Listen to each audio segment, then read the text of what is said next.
관세, 물가, 금융, 삼중고 요즘 우리 경제를 얘기할 때 우려되는 내용이죠.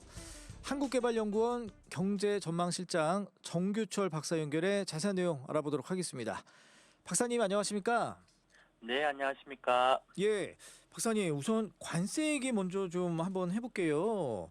이 네, 관세 협상 종료 시한이 8월 1일입니다. 이거 협상 시한이 얼마 안 남았는데 일단은 우리나라 경우에는 25% 관세 부과가 이제 예정돼 있지 않습니까? 어떻게 좀 대미 네. 관세 협상 좀 어떻게 예상하세요? 예, 그동안 우리 정부의 내각이 구성되지 않아서 많이 어려웠는데요. 지난 금요일에 이제 기재부 장관, 산업부 장관, 또 외교부 장관 이렇게 임명이 됐습니다. 그러면 이제 좀 협상을 좀 본격적으로 할 수 있지 않을까, 이렇게 생각이 되고요. 예. 이번 주 정도에는 기재부 장관을 비롯해서 이제 미국을 방문해서 본격적으로 이제 협상이 될 것 같긴 합니다. 음. 보면 일본도 우리와 같은 25% 정도 부과되고 있는데 사실 일본은 우리보다 좀 상황은 안 좋습니다. 참의원 선거에서 이제 이시바 내각이 좀 패배를 해서 그쪽은 좀 동력이 좀 떨어져 있는 상황이고요. 예. 지금 좀 다른 나라를 보면 이제 영국하고 베트남하고 인도네시아 이렇게 세 국가 이미 미국은 이제 협상했습니다. 그래서 미국 입장에서 보면 이제 조금은 여유가 생긴 셈이고 다른 국가는 좀 어려워진 그런 협상이 될 수도 있겠습니다. 미국이 좀 더 여유가 있었기 때문에. 예. 그리고 미국 최근에 나온 얘기를 보면 이제 스콧 베센트 이제 재무부 장관도 이제 협상을 서두르진 않고 좀 더 질 높은 협상을 이렇게 그렇죠. 하겠다 이렇게 조금씩 시한이 아니라 질이다. 예? 예, 협상에. 예. 조금 압박을 하고 있는 그런 형국이긴 합니다. 그렇군요. 아니 그러면은 박사님, 그러면 우리는 지금 25% 이제 관세 부과에서 최대한 많이 줄여야 되는 게 이제 우리의 그 임무지 않습니까? 한 어느 정도 네. 예상을 하세요? 어느 정도까지 하면은 이 정도면 잘했다, 이 정도면 선방했다라고 볼 수 있을까요? 지금 말씀드렸듯이 이제 베트남 같은 경우를 보면 원래 46%였는데 한 음. 20%까지 줄였거든요. 예. 인도네시아도 32%였는데 한 19% 이렇게 음. 한 10% 20% 정도 줄였는데 지금 한국이 25%라고 하면 다른 국가와 좀 비교해 보면 적어도 한 10% 지금 보편반 관세가 지금 10%고 지금 현재 우리 관세가 10% 매겨지고 있습니다. 예. 이 수준을 유지하는 것 정도, 10% 정도를 유지하는 것 정도를 이제 목표로 삼을 수 있겠습니다. 그 예. 절반을 훨씬 더 깎아야 되네요. 그러면 예, 쉽지 이게 않아 쉽지는 보이는데. 예. 쉽지는 않은 거예요. 어. 목표 정도로 예. 우리가 생각할 수 있을 것이고, 어.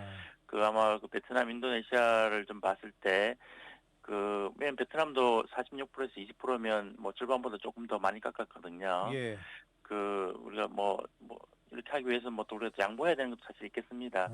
어. 그런 부분을 좀 양보해 가면서 해야 될 것이고, 특히 우리는 이제 미국이랑 다른 국가에 비해서 훨씬 더 동맹국이고, 예. 또 사실 우리가 조선업이라든지 이런 부분에서는 미국과 협력할 그런 여지도 사실 있겠습니다. 예. 이런 부분을 좀 어필해 가면서 협상을 진행해 나갈 필요가 있지 어. 않을까 예. 예. 생각합니다. 예.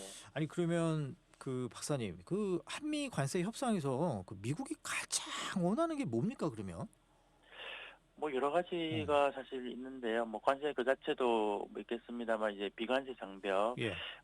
예를 들면 이제 소고기 수입이라든지 음. 농산물 우리가 조금 그동안 상당히 많이 보호해왔던 예. 그런 쪽을 좀 열어보려고 할 것 같긴 하고요. 음.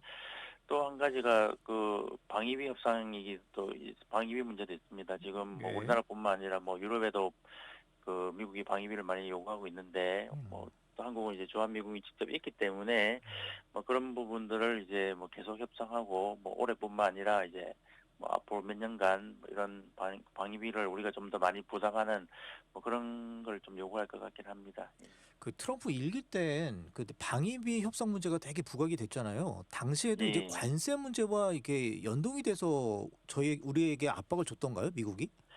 미국이 사실 중국을 제외하고 나면 사실 1차 때는 관세를 그렇게 많이 건드리지 않았습니다. 그렇죠.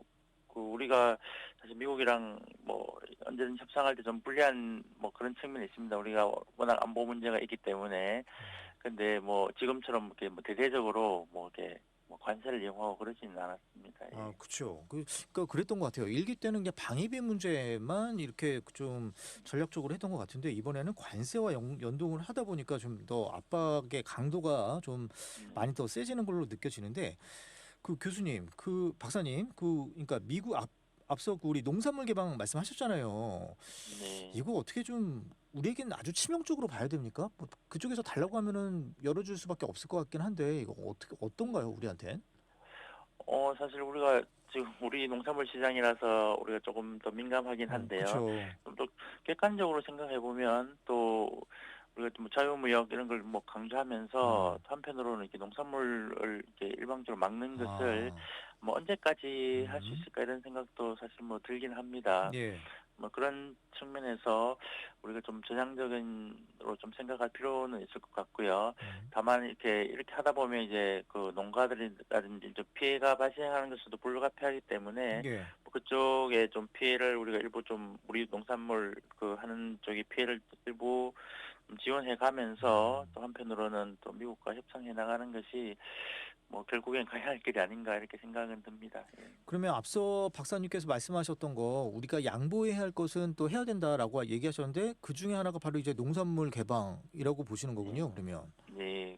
그 부분이 그 농산물 그다음에 뭐 소고기 어, 농축산물이죠. 예. 예. 그쪽 부분에서 아마 요구가 있을 것이고 아마 우리가 그걸 마냥 안 하고 있기는 좀 뭐 어려울 것 같다는 생각은 아, 듭니다. 예. 그렇군요.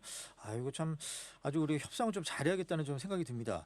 아니, 그런데 박사님, 이 지금 전 세계를 상대로 한 미국의 이 관세 압박을 이 대중국 견제 이런 차원에서 본다면 그 현재 그 우리 한국이 중국의 대미 수출 우회로로 활용이 되고 있잖아요. 그럼 네. 앞으로 우리나라가 아, 이렇게 대미 수출 그 우회로로 활용되지 않을 거야. 걱정하지 마. 뭐 이런 식의 어떤 뭐 담보라고 할까요? 그 이런 보장만 해주면 미국이 뭐 오케이 할까요? 좀 좋아할 것 같긴 합니다.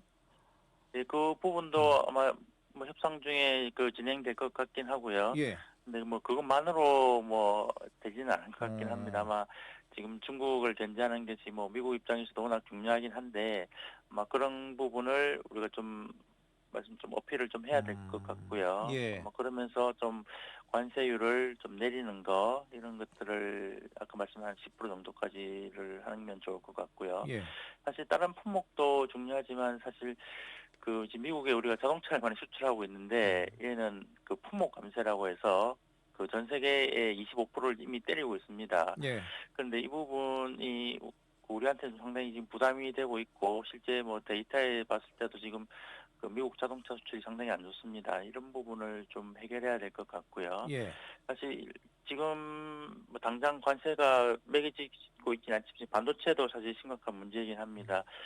트럼프가 이제 반도체에 대해서도 이제 품목 관세 얘기를 좀 슬슬 하고 있거든요. 예. 근데 뭐 아시다시피 우리 반도체가 워낙 그 우리 산업 수출에서 중요하기 때문에 만약 반도체까지 관세가 부과되면 우리 경제가 또 상당히 어려워질 수 있기 때문에 음. 특히 우리가 자동차, 반도체 이 부분에 대해서 또 뭐 협상에 또 잘 해내가야 될 것 같습니다. 근데 박사님, 그 앞서 말씀드린 거 제가 질문드린 우리나라가 음. 중국의 대미 수출 우회로로 활용되고 있는 거 이거 안 하도록 하겠다. 근데 이게 현실적으로 가능합니까? 어, 뭐 쉽지는 사실 않습니다. 어. 우리도 그만큼 이제 우리도 지금 뭐 중국 수출 우리도 중국에도 많이 의존하고 있기 그죠. 때문에 그 중국과의 사이가 나빠지는 것도 뭐 경계를 음. 안 할 수는 없을 것이고요.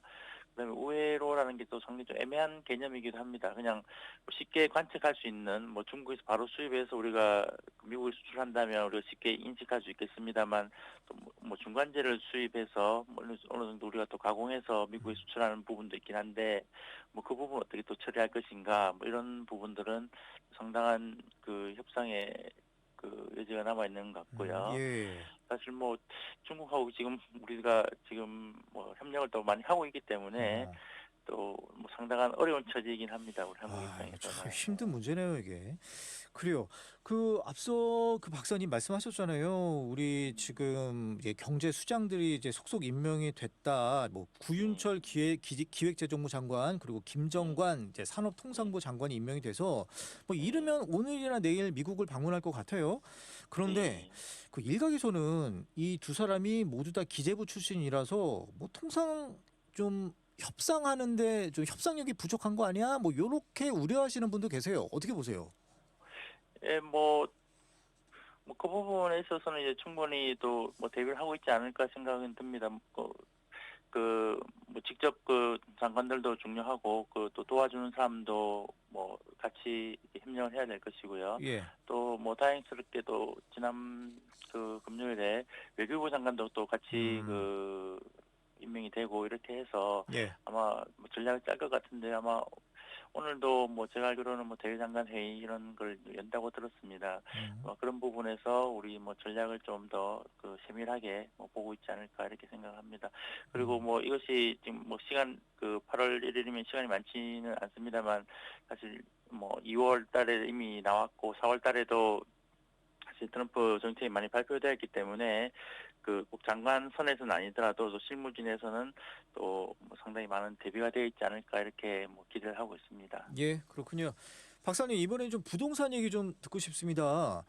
그 627 대출 규제가 시행된 지 이제 뭐 거의 이제 한 달이 돼 가는데, 이 전세 월세화 현상 요게 좀 가속이 되고 있어요. 어떻게 좀 보십니까, 박사님께서? 예, 사실 대출 규제가 뭐 집값을 뭐 잡는 데는 뭐 효과적이었던 걸로 보이긴 합니다. 지금 예. 사실 매매 가격은 좀 안정되는데 말씀하셨듯이 지금 전세 가격은 지금 뭐 그다지 안정되지 않고 지금 계속 상승을 많이 하고 있거든요. 그것이 물론 대출 규제 영향으로 이제 전세 가격이 오르는 뭐 상황이기도 한데 사실 뭐 다양한 요인이 지금 많습니다. 전세 가격이 올라갈. 예. 첫 번째 이제 금리가 좀 내려가고는 있습니다. 이제 음. 금리가 내려가면 이제 집주인 입장에서 생각해 보면 이제 이자 수익이 좀 줄어들 수 있기 때문에 음. 전세금을 오히려 올리는 그런 경향이 사실 그렇죠. 늘 관찰되긴 합니다. 예. 그래서 뭐 오히려 전세난이 좀 있을 것 같고요. 음. 또 뭐 전국적으로 보면 이제 전세 가격이 안정되려면 이제 신규 입주 물량이 많이 나와야 음. 되는데 예. 뭐 올해도 입주 물량이 줄고 내년에도 이제 입주 물량이 또 줄어들 그런 예정이 되어 어. 있습니다. 뭐 이런 점은 사실 전세 가격이 좀 많이 올라갈 말씀한 전세난을 좀 더 부추길 음. 그런 요인이 사실 뭐 여러 곳에 좀 산재해 있긴 합니다. 예. 예예. 그러니까 이제 뭐 전세 자체가 요즘 이제 구하기가 어렵다는 게 더 문제 아닙니까? 그래서 전세가 아예 그냥 월세로 전환하는 그런 현상들이 많아지고 있다는데, 예. 그런데 그 박사님, 그 전세가 사실 우리나라에만 존재하는 아주 독특한 제도잖아요. 예. 네. 그럼에도 우리 서민들의 뭐 주거 사다리의 역할도 해온 측면도 있는데, 이렇게 네. 전세는 없어지고 이 월세만 많아지는 이 현상, 어떻게 부동산 경제 면에서는 어떻게 좀 건강하지는 않아 보이는데 어떻게 보세요? 예, 사실 전세가 월세보다는 좀 이제 목돈이 들어가긴 하지만 음. 뭐 전반적인 비용은 좀 더 적게 들어가긴 합니다. 그 집주인 입장에서는 좀 목돈을 이용할 수 있고 또 전세 세입자 입장에서는 이제 목돈을 낸 대신에 주거 비용을 좀 안정시킬 수 있는 뭐 그런 뭐 긍정적인 면이 뭐 상당히 있었는데 예. 이게 월세로 좀 전환된다면 좀 주거비 관점에서는 조금 부담이 되는 뭐 그런 측면이 있고요. 그래서 좀 음. 아직 뭐 무주택자의 경우에는 조금 뭐 어려워지는 뭐 그런 상황으로 전개될 수 있습니다. 예. 예. 그럼 여튼 뭐 지금 이 대책이 어떻게 그 후속 대책이 나와야 될 텐데 한번 좀 지켜보도록 하겠습니다. 네. 그럼 박사님, 이번에는 그 민생 회복 소비 쿠폰 얘기 좀 듣고 싶은데요. 뭐 네. 어제부터 민생 회복 소비 쿠폰 신청이 됐습니다. 네. 뭐 경제 활성의 마중물이 될 것이다, 요런 관측도 많고, 지난번에 박사님께서도 이런 식으로 또 말씀을 해 주셨는데, 이렇게 민생 회복 소비 쿠폰 이게 발행이 됐으면 어떤 뭐 효과 기간이랄까요? 그게 한 어느 정도 가나요? 지속 기간이? 어, 그 지금 이제 사실 뭐 소비 쪽에서 보면 사실 뭐 좋은 뉴스가 사실 좀 있긴 합니다. 예. 5월 달 정도부터 소비 심리도 좀 회복되고 있어서 음. 이제 이런 시점에 이제 소비 쿠폰까지 발행되면 이제 좀 소비 회복에 좀 긍정적일 것인데요. 예. 아마 이 대부분이 아마 발행하고 나서 단기간에 좀 소진될 것으로 이제 보이긴 하고요. 아마 1차, 2차 이렇게 나누어서 뭐 되긴 한데 뭐 그렇게 오래 가지는 못할 것입니다. 아마 어. 단기적인 그런 효과가 있을 것인데 예. 뭐 지금 아직 소비권을 받으신 분도 있고 아마 못 받으신 분들이 더 음. 많을 것 같긴 한데요. 아마 그 올 하반기 정도에는 이제 좀 긍정적인 그런 그 효과가 있을 것이고 아마 내년에는 아마 새로운 좀 예. 동력이 필요하지 않을까 어. 그런 생각이 듭니다. 예. 예. 그래서 제가 추가적으로 좀 짧게 요것만 좀 답변 좀 해주세요. 그러면 새로운 동력, 그게 뭐가 돼야 될까요? 지금 뭐 정부에서도 그 좀 산업 측면에서 이렇게 많이 노력하고 있는데 사실 소비를 많이 하려면 그 소득이 필요합니다. 그래서 뭐 경제가 좀 더 전반적으로 좀 활력이 생기고 뭐 예. 산업적으로 새로운 산업이 생기고 뭐 이런 부분들이 좀 진행된다면 이제 그 사람들도 이제 뭐 소득에 대한 그런 긍정적인 인식이 생기고 뭐 그러면 이제 뭐 소비가 이제 회복이 본격화될 것 같긴 합니다. 근데 예. 뭐 관세 정책도 있고 이래서 뭐 만만치는 않은 아, 상황입니다. 그렇군요. 알겠습니다. 여기까지 말씀 듣도록 하겠습니다. 네, 한국개발연구원 경제전망실장 정규철 박사였습니다. 고맙습니다. 감사합니다.